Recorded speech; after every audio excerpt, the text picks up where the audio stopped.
आदरणीय अभिभावकों और प्रिय विद्यार्थियों, सुप्रभात। आज का सुविचार। जिस व्यक्ति के पास श्रेष्ठ विचार होते हैं वह अकेला नहीं होता। दोबारा से सुविचार सुनिए। जिस व्यक्ति के पास श्रेष्ठ विचार होते हैं वह अकेला नहीं होता।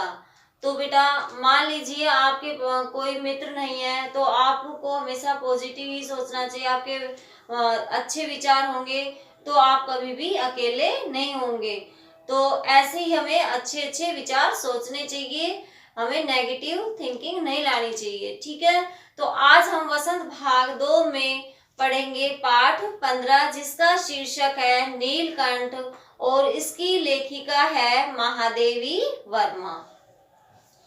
ये पाठ हमारा एक रेखा चित्र है। रेखा चित्र मतलब हम जब किसी ऑब्जेक्ट का कोई ड्रॉ करते हैं, चित्र ड्रॉ करते हैं, इसी तरह ये भी क्या है कि किसी के जीवन की घटित घटना है तो जिसमें लेखिका ने इसका वर्णन किया है।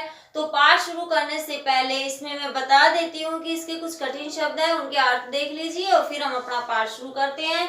तो देखिए बेटा, इसमें सबसे पहले हमारा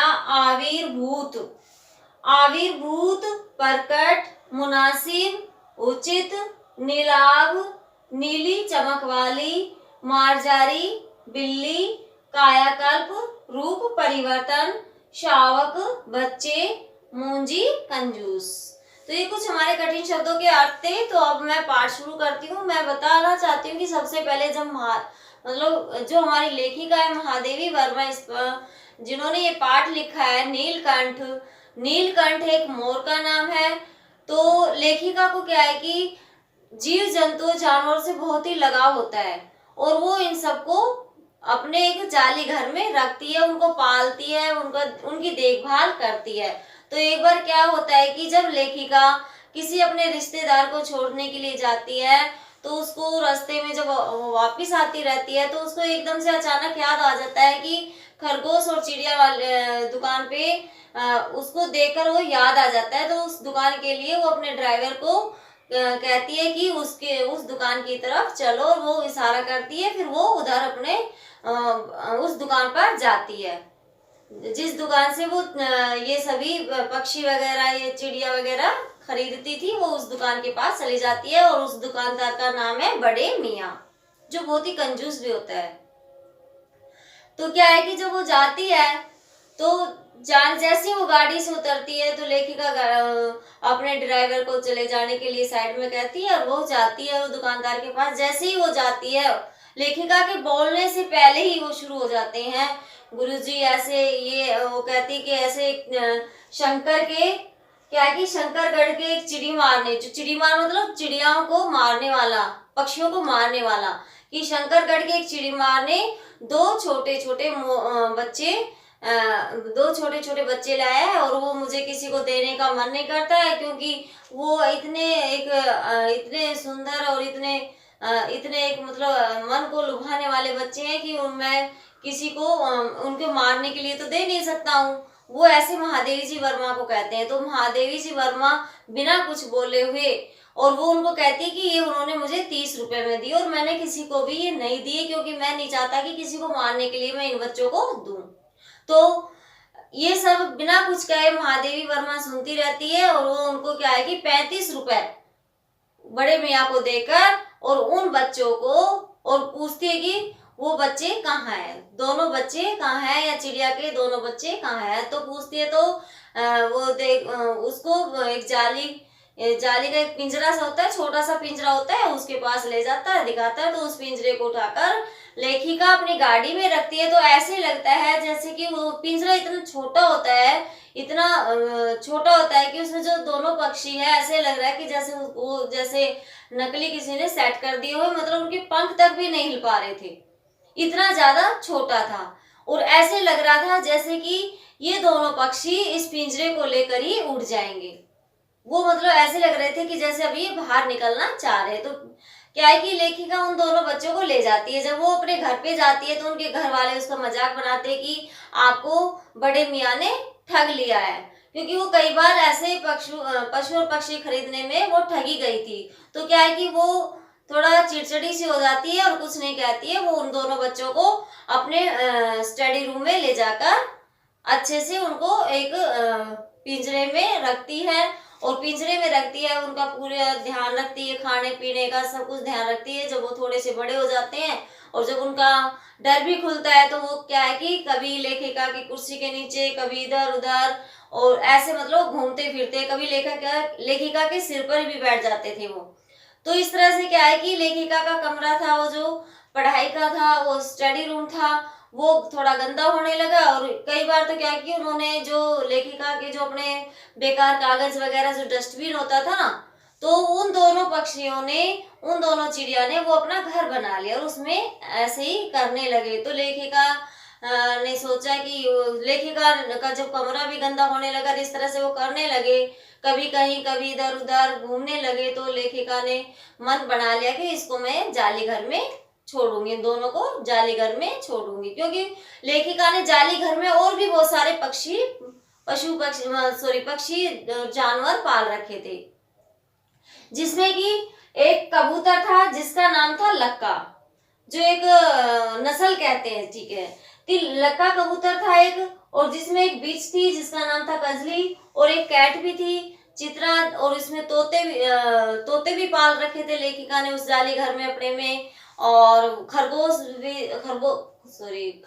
था, और खरगोश के बच्चे भी थे, ठीक है। तो मतलब इस तरह से उन्होंने जानवरों को पाला हुआ था और एक अपने बड़े सारे जाली घर में रखा हुआ था। और वो सारे आपस में इतने मिलजुल गए थे कि कोई भी किसी को नुकसान नहीं पहुंचाता था। तो लेखिका ने उन दोनों बच्चों को भी, मोर और मोरनी को भी, जिन्होंने अपने स्टडी रूम में रखा हुआ था, उनको भी जाली घर में छोड़ने का निर्णय किया। तो जैसे ही जाली घर में छोड़ने जाती है, तो क्या है कि सभी उन दोनों नए मेहमानों को देखते हैं। वो उनके लिए, तो सभी के लिए, जो जानवर थे, बाकी जानवर, उनके लिए तो एक मेहमान ही हो गए उनके, वो तो उनकी दोनों मोर और मोरनी की तरफ वो सभी जानवर देखते हैं और उनका स्वागत ऐसे करते हैं जैसे एक नई नवेली का करते हैं। जैसे कि सभी जब कोई घर में नई नवेली वधू आती है, तो सभी क्या है कि उनको बोलने के लिए उत्साहित होते हैं। तो ऐसे ही सारे जानवर भी उन दोनों मोर और मोरनी के बच्चे को बोलने के लिए ऐसे उत्साहित हो रहे थे, उनका ऐसे स्वागत कर रहे थे। खरगोश के बच्चे तो लाइन में बैठे हुए थे। इस तरह से वो अपनी अपनी आवाज में बोलकर उनका मोर और मोरनी का स्वागत कर रहे थे। तो धीरे धीरे क्या है कि वो मोर और मोरनी भी उनमें आपस में मिल गए।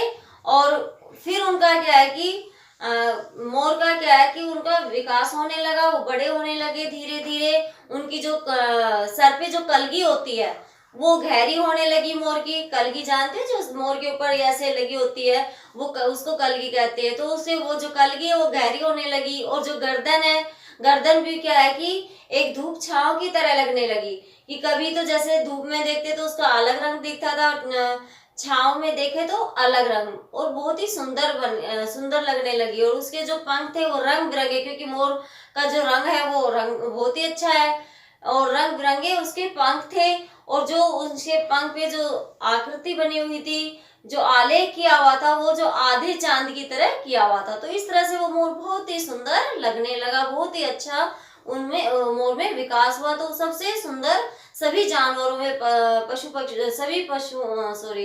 जानवरों में वो बहुत ही अच्छा लगने लगा, ठीक है। चिड़िया वगैरह थे जितने भी उसमें महादेवी वर्मा ने जो पाल रखे थे अपने जानवर, उन जानवरों में सबसे अच्छा मोर लगने लगा। मोर का हुआ तो जैसे ही जब वो उसका रंग बिरंगा रंग से उसको नीलकंठ कहा गया।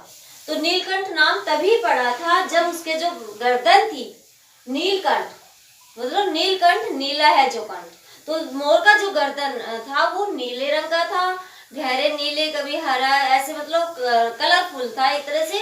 लेकिन जो नीला रंग था वो नीले रंग के कारण ही उसका नाम नीलकंठ पड़ा था। तो मोर का नाम तो नीलकंठ इसलिए पड़ा था। और साथ में मोरनी का नाम था राधा, जो कि मोर के साथ साथ में रहती थी, तो इसलिए उसका नाम राधा भी रखा गया था।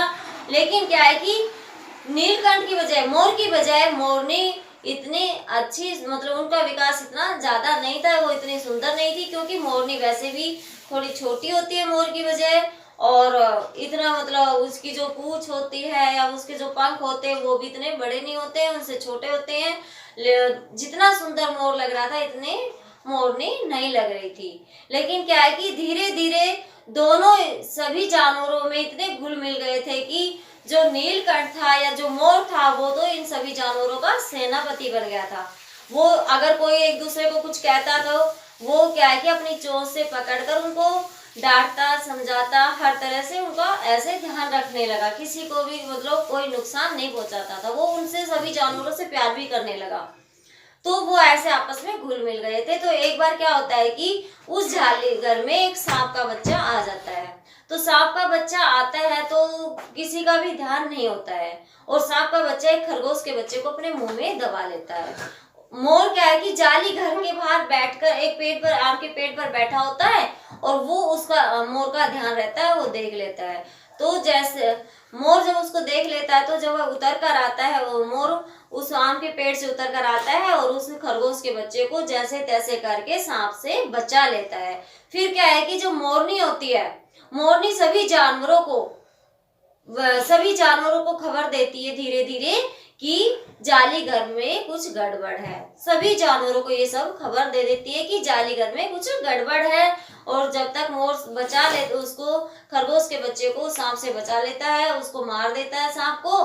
तो जैसे वो थोड़ा सा बेहोश हो जाता है। मोर रात भर उसको अपने पंखों की उसमें छाव में रखता है ताकि उसको, खरगोश के बच्चे को गर्मी मिले, गर्माहट होगी तो वो सही हो जाएगा।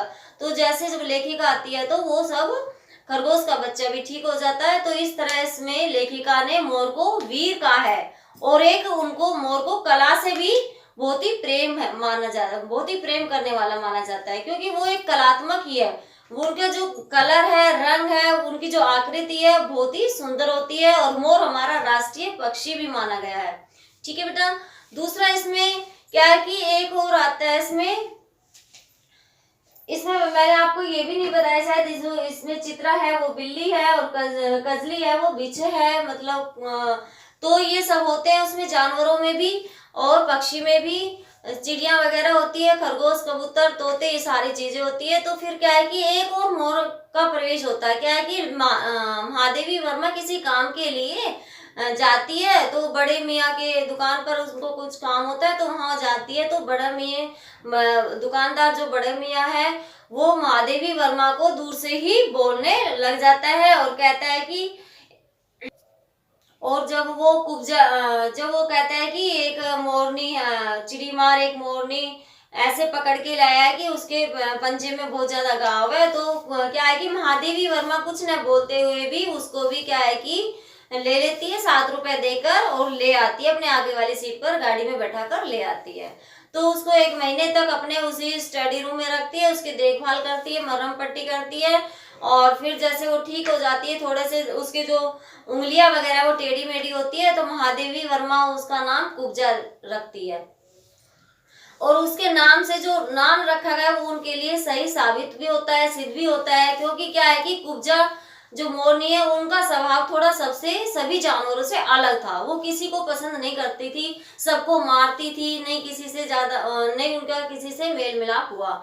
तो क्या है कि जो राधा और नीलकंठ दोनों का बहुत ही ज्यादा प्रेम था। जब वो वर्षा ऋतु के समय में मोर नाचता था तो बहुत ही सुंदर लगता था। मोरनी इतना नाच तो नहीं पाती थी जैसे मोर नाचता था, नाचती तो थी लेकिन मोर की तरह नहीं कर पाती थी। लेकिन वो क्या है कि उनकी साइड से निकलकर और भी ज्यादा उनको आकर्षित करने वाली थी।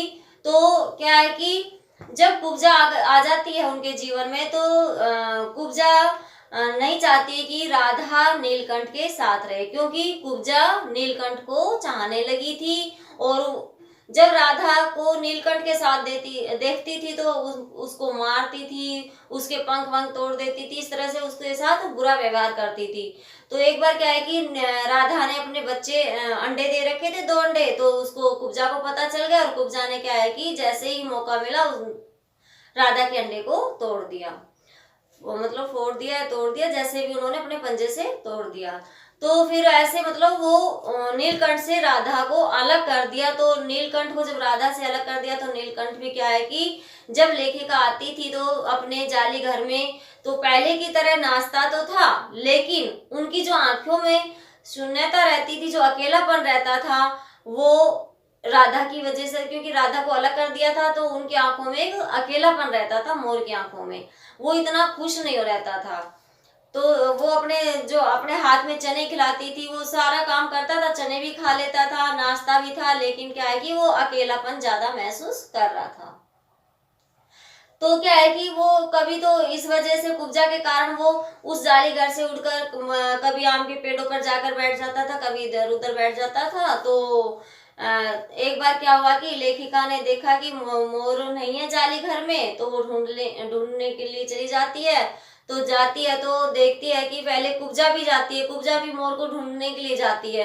तो वो जैसे ही कुब्जा मोर को ढूंढने के लिए जाती है पहले, तो उसमें क्या है कि वो इधर उधर आमों के पेड़ों में घूम कर देखती है, लेकिन क्या है कि मोर कहीं भी दिखाई नहीं देता है। और जबकि मोर क्या है कि पहले ही वो राधा के अलग होने से क्या है कि वो मर ही जाता है। राधा के अलग होने से उनके प्रेम में मतलब इतना वो था कि बहुत ही प्यार था दोनों के बीच में, लेकिन कुब्जा ने राधा को अलग कर दिया तो उसके वियोग में क्या है कि मर जाता। तो लेखिका देखती है तो वो कहीं नहीं मिलता है, मोर जाली घर से बाहर चला जाता है, कहीं नहीं मिलता है। तो देखती है कि नीचे पेड़ की छाया के नीचे वो लेटा हुआ है, बिल्कुल सुस्त पड़ा हुआ है। तो देखती है तो वो मरा हुआ मिलता है। तो उसको क्या है कि महादेवी वर्मा गंगा में प्रवाहित कर देती है। ठीक है बेटा, उनको गंगा में बहा देती है। तो दूसरा क्या है कि जब कुब्जा भी देखने के लिए जाती है तो कुब्जा क्या है कि जब पेड़ से उतरती है, वो आम के पेड़ों से उतरती है, तो वहां पे कजली बैठी होती है और कजली पे उसके चोंच मार देती है। तो चोंच मार देती है तो कुब्जा फिर क्या है कि कजली को भी गुस्सा आ जाता है, वह उसकी गर्दन पे दो दांत लगा देता है, चुबा देता है, जिससे कि उसकी कुब्जा की भी मौत हो जाती है। तो फिर राधा सोचती है कि शायद जैसे कि जाली घर से कई बार नीलकंठ मोर मतलब चला जाता है तो वापस आ जाएगा, तो वो ऐसे उसका इंतजार करती रहती है। लेकिन क्या है कि वो नहीं आता है। जब वर्षा ऋतु होती है, जब भी कभी उसको याद करनी हो तो अपनी मोर की जो आवाज होती है वो केका की आवाज होती है, वो अपनी केका की आवाज में उसको याद करती रहती है। तो इस तरह से लेखिका को इस पाठ से यही समझ में आया, यही समझा लेखिका ने कि जानवरों में भी ऐसा होता है कि कौन किसके पास रहना चाहता है, कौन किसके पास नहीं रहना चाहता है। वो लेखिका नहीं जानती थी कि जानवरों में भी ये सब चीजें होती है, वो तो सिर्फ यही जानती थी कि इंसानों में ही ये सब होता है। लेकिन जब लेखिका ने नीलकंठ और राधा का जो प्यार देखा था और इस तरह से कुब्जा को देखा था, उसके कुटिल स्वभाव को या बुरे स्वभाव को, तो ये देखकर उनको यही समझ में आया कि जानवरों में भी ये सब ऐसा व्यवहार होता है। तो बेटा इस पाठ को पढ़ना अच्छे से, अच्छा पाठ है, पढ़ोगे तो और अच्छे से समझ में आएगा। तो इसको रीड करना जरूर, और इसके शब्दार्थ भी लिखने हैं, कठिन शब्द वगैरह भी लिखने हैं आपको। धन्यवाद।